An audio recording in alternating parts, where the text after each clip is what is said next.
Richard Johnson, thanks for joining us after training here at Merchant Taylors. Worcester tomorrow, return to Championship cricket, which I think we all need. 6 huge games left. How's training gone? What mood are the squad in? Yeah, training's gone really well. Obviously it's steaming hot today, which is lovely. Boys always love a little bit of sunshine out, as we all do. No, training went really well. The boys who haven't been involved in the T20 have obviously been training hard as well over the last week or so since the Notts game. So we're good and raring to go. Come off the back of a challenging, shall we say, T20 campaign. Obviously you mentioned a few of the lads that weren't involved in that T20 campaign come back in for the 4-day stuff. What's your assessment of that T20 campaign? We obviously got 4 wins, 2 very close losses in those last 2 games. Showed, I guess, plenty of promise that we can compete. What's your overall feeling on the campaign? Yeah, tough campaign. We said all along we were going to back our young players and put games into them, give them experience, which we did all the way through. And I think individually, people got some good performances in, and as a team, it didn't quite come off. But as we said at the start, another 14 games in for a lot of those guys. They'll be better cricketers for it next year. Saying all that, 4 games, which I think, you know, as I've said in the past, if you look at it as a 15-year average, we average about 4.5 wins. So we're on par with that. With that very, very young side. If I'm looking at it from sort of trying to win other games, we probably had 4 games in there that were disappointing for us, that we felt we should have won. I think the Sussex game down at Hove, where Ravi Bopara came in and got 68, we dropped him twice. Then if you look at the Essex game, where we had him 30 for 3 in a power play, but we dropped Cush 4 times and he went on to get 60 and won the game for him. And then the last 2 games, obviously down to the last couple of balls. So you know that can turn around a season very quickly if you turn those games around. But every coach, I think, can obviously point certain games in T20 cricket that you could have won. But overall, obviously disappointed with the results in terms of 4 wins. But individual performances, I'm pleased with some of the guys that are coming through and improving. Good to hear. I guess one particular high, again, 2 solid years from Stephen Eskenazi, 2nd highest run scorer in T20 cricket domestically over the last 2 years. Another strong year for Esky this year, finished well. Obviously earned himself a call up to the England Lions side. He's obviously delighted. I guess you're thrilled for him. Absolutely, well deserved. He's been a bloody good player for a while now, and he's fully deserving of his call up. I suppose the surprise is he's an England Lion now. He's going to be an England Lion, but he didn't get a 100 deal, which as those stats that you've just read out, being that good over the last few years, you would have thought someone would have snapped him up in there. But hopefully, he might still get an opportunity if there's a couple of injuries along the way, and he can show everyone what a good T20 player or 100 player he is. But yeah, I'm sure he'll go away with England Lions and do really well. I started this interview, Jono, saying we're at training ahead of the Worcester game tomorrow. Obviously Esky's call up to the Lions side means he misses out this week against Worcester. Disappointing to hear that Peter Malan, our South African overseas player, is also missing, not at training today. I think he was scheduled to fly on Saturday, but still delays with his visa. Can you perhaps let us know where we're at with that one? Yeah, he was meant to fly today and come in today and play tomorrow. There is still an issue with the visa. It's a case of the visa is done, but it's in an office being posted and it's in the post and hasn't got to him. So unfortunately, I don't think that's going to come through till Monday.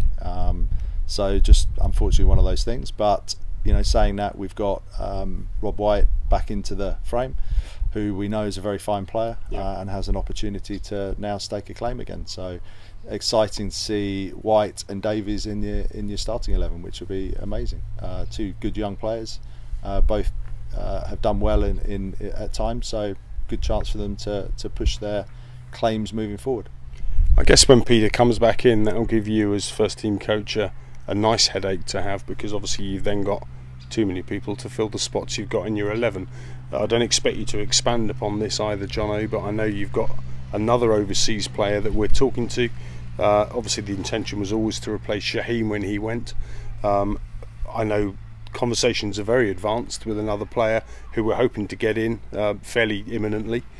You must be, I guess, looking forward to both of those players coming in and giving yourself a real kind of competitive edge for the run into the season end. Absolutely. We said at the start of the year when we had Pete, obviously, and Shaheen, we wanted competition for places. We didn't want it to just be a right to play. You know, you've got to earn the right to play, and you've got to stay in the side by putting performances in. And when you're out the side, you've got to put performances in to get in the side. And obviously, without the 2 overseas players, we've been coming up against sides with overseas players, which obviously is an advantage because you're buying them in because they're ready-made good players. So now to have hopefully 2, if we can, creates that competition again, and everyone's going to have to fight for a spot. Jono, 6 games left. I know all the way we've been talking through the season. I think we're into game 26 now. All the way through the season, you've been saying you're taking it 1 game at a time. You're not looking too far ahead. We're only 6 games from the end of the championship season, and we're second in the table. 38 points separate first to 5th. We're only 10 behind Notts. You look at that last game at Trent Bridge, and that was a massive draw. Really important in the context of the season. To come back to Lords with 14 points and still sit in second place, that's a strong performance. 2 draws against the league leaders. 6 games left. Is it hard to not look ahead?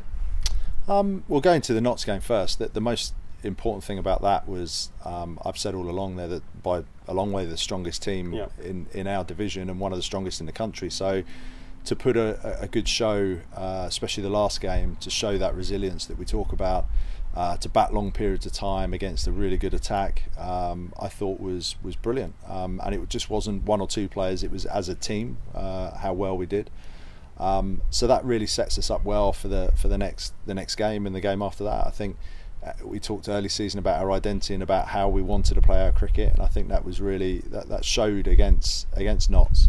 And that's, I know it's an old saying, 1 game at a time. You love all that, I know, but it's worked well for us so far in the championship. There's no reason to look too far ahead. Worcester are a good side again. We have to concentrate on what we do. We have to compete the way we want to compete, and if we do that, then the results take care of themselves. Absolutely. The mood in the dressing room looking ahead, I mean, obviously we've got the Royal London One Day Cup coming our way. It starts in August, coinciding with the 100 being played at Lords, so all of our games are at Radlett. How excited are the squad? I know it's been a tough, as you said, tough T20 campaign. How excited are the squad for the 50 over competition? Because that's a real blend, I guess, of our first class side and our T20 specialists. It is, yeah. 50 over cricket, there's a bit more crossover, isn't there, between championship cricket and white ball cricket.